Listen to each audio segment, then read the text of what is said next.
안녕하세요. 루빈입니다. 드디어 지역농협 2025년 상반기 원서 접수가 시작이 되었습니다. 올해 예정대로 3월 7일부터 3월 14일까지 매년 상반기와 비슷한 원서 접수 일정 이렇게 올해도 진행을 합니다. 이번 전형의 가장 큰 특징 한 가지를 꼽는다면 면접 일정이 있습니다.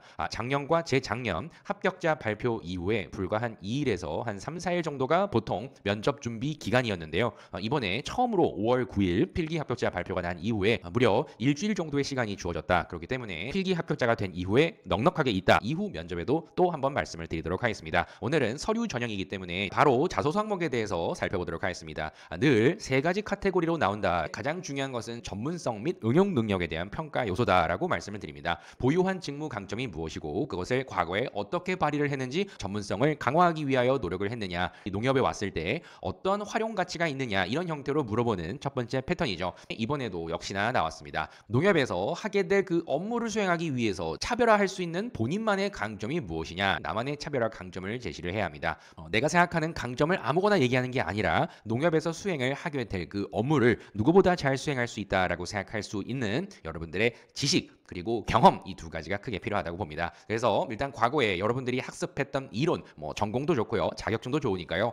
여러분들이 학습을 통하여 알게 된 내용들, 이런 점들도 제시해 볼 수가 있고, 그리고 현장 경험, 이론만 학습한 사람이 아니라 실무 경험을 통하여 관련된 업무, 분명히 나는 경험을 많이 해왔다, 이런 형태로 제시를 하는 흐름이 필요하겠죠. 그렇기 때문에 교육, 금융, 경제, 여러분들이 관련된 경험이 있다고 하면 한번 요약을 해보시고 잘 정리를 하신다면 분명히 이러한 노력 과정을 통하여 나의 강점은 직무 이해도다, 이런 형태로 제시를 할 수가 있어야 할 겁니다. 그래서 여러분들이 일단 이번 항목에서는 입사를 한 이후에 어떻게 나의 강점들을 발휘를 할 것이냐, 이런 형태로 물어본 지난 하반기와 다르게 강점과 얼마큼 그 강점을 보유하기 위해서 노력을 해왔는지 작성을 해야 된다라는 점을 알고 글자 수를 채워 나가 보십시오. 자, 두 번째 지원 동기 항목입니다. 이미 많은 예시를 여러분들께 합격자 기준으로 많이 공개를 했습니다. 그래도 한 번 더 알아본다면 농협이 수행하는 여러 사업들 중에 여러분들이 뭘 알고 있느냐, 그 중에 관심 있는 것이 무엇이냐, 이렇게 물어봤습니다. 그렇기 때문에 일단 하는 일 기준으로 카테고리가 3개가 나오죠. 이번에는 가장 관심 있는 분야를 물었기 때문에 교육, 신용, 경제 다 했습니다, 다 작성하는 것보다는 가장 관심 있는 분야 한 가지를 꼽아보시고요. 교육 지원, 신용사업, 경제사업 충분히 기여할 수 있는 영역을 일단 선정을 하시고 그 분야에 대해서 가장 관심 있는 이슈들을 찾아보시고 기입을 해두시는 것이 조금 더 흐름을 완성도 있게 높이는데 좋습니다. 그리고 해당 분야에 대해서 관심을 갖게 된 그 계기가 필요합니다. 농협이 가고자 하는 방향 속에서 실질적으로 농업 종사자라든지 지역 상생의 관점에서 농협이 하고 있는 역할을 눈으로 보았다, 이 부분을 계기로 가장 많이 잡습니다. 농협이 설립 목적이 농업인의 경제적 소득 증대, 질적인 향상 아니냐, 이런 점들을 실제로 눈으로 보았다는 점을 계기로 잡는 게 좋고요. 그 중에서도 내가 가장 관심이 많은 그런 사업 분야 이미 정했겠죠. 이런 점들을 체크를 해보시고 결국 국민 경제의 균형 있는 발전이 내가 가고자 하는 나의 가치관과도 일치하다, 사명감으로 열심히 노력을 앞으로도 할 거다, 이런 형태가 필요하겠죠. 그래서 제일 중요한 것은 지원 동기가 될 겁니다. 계기라고 하는 부분은 과거에 내가 농협에 대해서 좋은 호감도를 느꼈던 그 첫 시점이 중요한 거고요.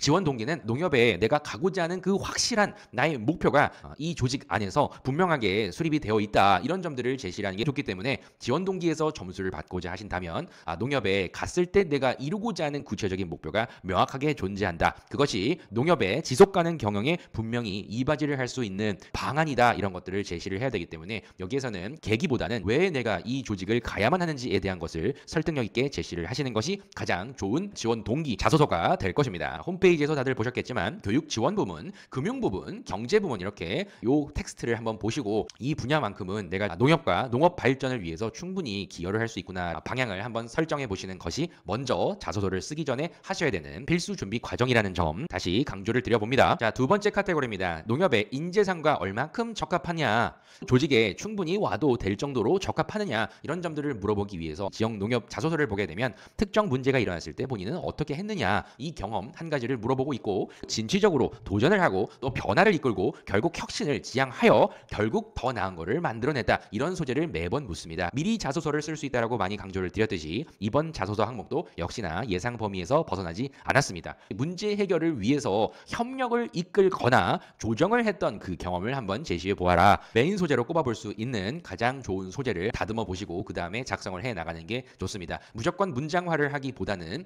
문제 해결하는 과정 속에서 가장 좋은 소재는 무엇일까? 이력을 보시고 그 다음에 그 안에서 꼽아내시는 게 좋습니다. 그래서 일단 여러분들이 소속 조직 내에서의 결국 문제를 해결했다. 그 중에 뭐를 나는 강조를 할까? 이 부분을 생각하신다면 반드시 조직의 리스크, 위기 상황이 발생을 했을 때 고객이 피해를 계속 입고 있다든지 아니면 내부 동료들에 있어서 뭔가 업무가 진행되지 않는 상황이 있다든지 이런 점들을 한번 생각해 보시는 게 좋겠죠. 그래서 당시 발생을 했던 그 문제가 도대체 어떤 상황이었느냐 일단 정리를 해보시고 시간도 없는데 인력도 부족하고 이런 자원 부족 상황 속에서의 어려움을 한번 여러분들이 먼저 한번 떠올려 보신다고 하면 왜 내가 이 자소서를 썼는지에 대한 거를 어필할 수가 있습니다. 앞으로 지역농협에 근무를 하실 때에도 분명히 인력이 항상 부족하실 겁니다. 이 부분을 아시고 아마 여러분들이 그런 유사한 상황 속에서 대처를 했던 경험이 있다. 이런 점들을 제시를 할 수 있어야 됩니다. 그래서 문제가 생겼을 때 주도적인 나의 역할이 도대체 어떤 것을 강조해야 하느냐 많이 물어보시는데요. 크게는 두 가지입니다. 팀워크 강화를 위해서 내가 무조건 열심히 했다 이런 개념이 아니라 사전에 그런 위기 상황을 어떻게 돌파하고자 했는지 어떤 식으로 방안을 마련을 했는지에 대한 사전 단계가 일단 필요하고요. 이후에 내가 생각하는 그런 방안을 동료와 함께 최대한 문제를 매듭짓기 위해서 어떤 식으로 단계별로 행동을 했느냐 동료도 내가 제시를 했던 그 방안에 바로 납득을 했느냐 이런 부분을 한번 고려를 해보셔야 되기 때문에 여러분들이 어떤 방안 마련 과정부터 적용했던 과정까지 구체적으로 쓰셔야 주도적인 나의 역할이 강조가 될 겁니다. 그리고 더 중요한 부분은 그렇게까지 했던 이유가 무엇인지를 반드시 쓰시는 게 중요합니다. 팀과 조직 중심의 사고가 있었기에 하나라도 더 하려는 나의 주도적인 모습이 반드시 조직 내에서는 필요하다. 다시 강조드리지만 인력 부족 상황이라는 점을 가능하면 강조해 주시고 어필을 해보시는 것을 권해드립니다. 적절한 각색도 괜찮습니다.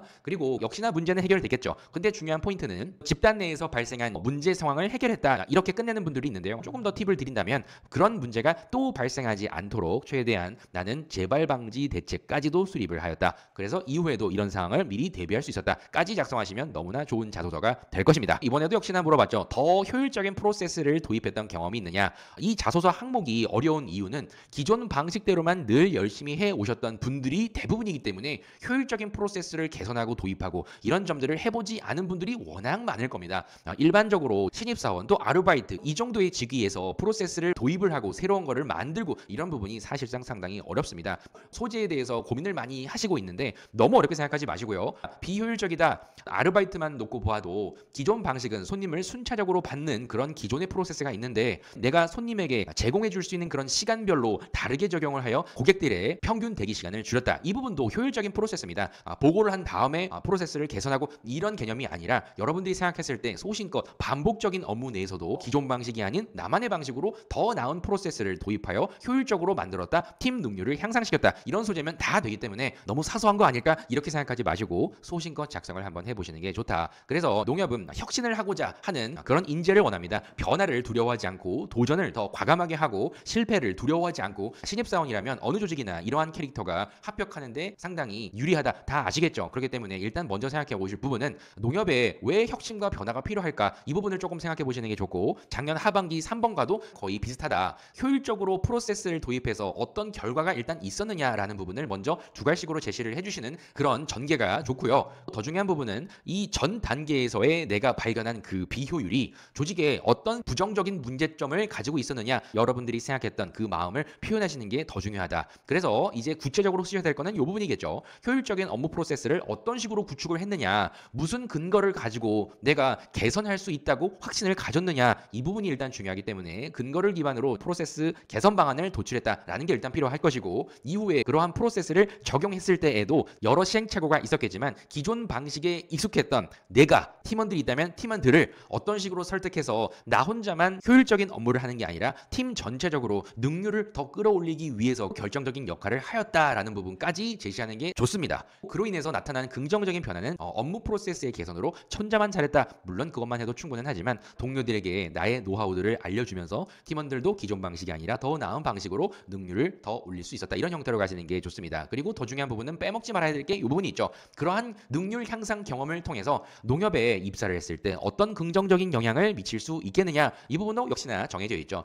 지역 농협에 가게 되면 경제, 금융 뭐 여러 가지로 나뉠 수가 수가 있을 텐데 한 업무만 계속할 가능성은 사실상 없습니다. 그렇기 때문에 제일 농협에서 강조를 해야 될 부분은 한 명의 인력이 실제 근무를 했을 때 어느 곳에 두더라도 1인 이상의 역할을 소화할 수 있는 그런 멀티 능력이 필요하기 때문에 만약에 인력의 공백이 생기거나 외부의 변수가 생겨서 안 좋은 점이 있을 때에도 충분히 대처를 할 수가 있다. 미리 사전에 예방을 할 수 있다. 제시할 수 있기 때문에 농협에 실제 근무를 했을 때 미칠 영향력에 있어서 가장 좋은 것은 전체적인 인력 운용일 겁니다. 그래서 이 부분을 꼭 아시고 작성하는 게 좋다. 자, 그리고 마지막 카테고리입니다. 조직의 이해 그리고 산업군 관심 이 부분인데요. 올해도 역시나 농협이 미래 성장과 혁신을 위해서 나가야 할 방향이 무엇이냐 물었습니다. 농협, 축산업 최근 이슈에 대해서 하나 정도는 어필할 수가 있어야 된다라고 항상 많이 말씀을 드렸죠. 여기에서는 이런 미래 성장과 혁신을 위해 나가야 할 방향을 정했다면 그런 이유를 생각을 하셔야 될 것이며 마지막에 내가 기여할 수 있는 부분이 무엇이냐가 포인트겠죠. 미래 성장과 혁신을 위해 나가야 할 방향을 잔뜩 쓰시는 분들이 많겠지만 결국 이를 위해서 본인이 기여할 수 있는 부분이 무엇인지를 더 자세하게 쓰시는 게 좋다. 그래서 농협이 추구하는 핵심 가치나 전략 체계에 대한 이해를 먼저 하셔야 되는데 여러분 시간이 없습니다. 그렇기 때문에 어떤 부분을 가장 내가 강조를 해야 될까 결정하시려면 가장 좋은 것은 상반기면 더더욱 신년사에 대해서 보셔야 합니다. 신년사에는 작년 기준으로 우리 농협은 이렇게 이루었습니다 라는 파트가 있고요. 올해도 이런 점들을 더 강화할 것입니다. 새롭게 무엇을 할 것입니다. 힌트가 많이 있습니다. 농업인 실익 증진에 대한 부분이 있다. 농업소득 3천만 원의 초석을 다져야겠다. 어떻게 할 것이냐. 그리고 농축협 지속발전을 위한 지원체계를 한층 고도화할 것이다. 어떻게 할 것인지가 또 나와 있고요.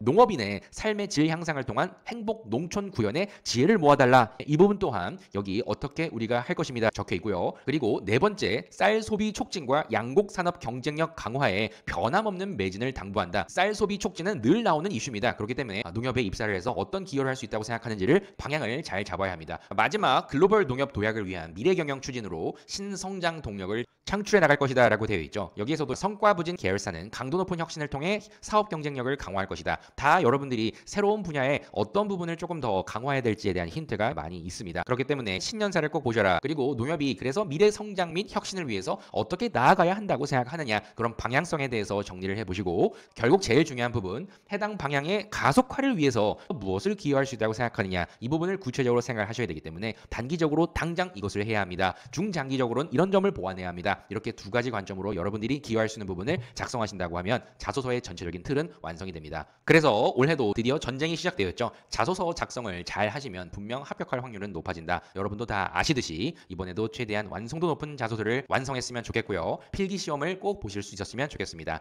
혹여 너무 쓰기가 어렵다, 방향 잡기가 어렵다 한 분들은 옥가방에 오셔서 물어보셔도 되고 정말 너무 힘들다 이런 분들은 따로 컨설팅 기반의 첨삭을 받으셔도 괜찮으니까요. 신청해 주시면 감사하겠습니다. 그럼 여러분들 자소서 잘 작성을 해주시고요. 각각의 항목별로의 합격자 예시를 다시 공개를 드리겠습니다. 일단 문장 틀부터 작성할 수 있는 여러분들의 이력 정리부터 하십시오. 꼭 여러분들 합격할 수 있도록 많이 도움을 드리도록 하겠습니다. 감사합니다.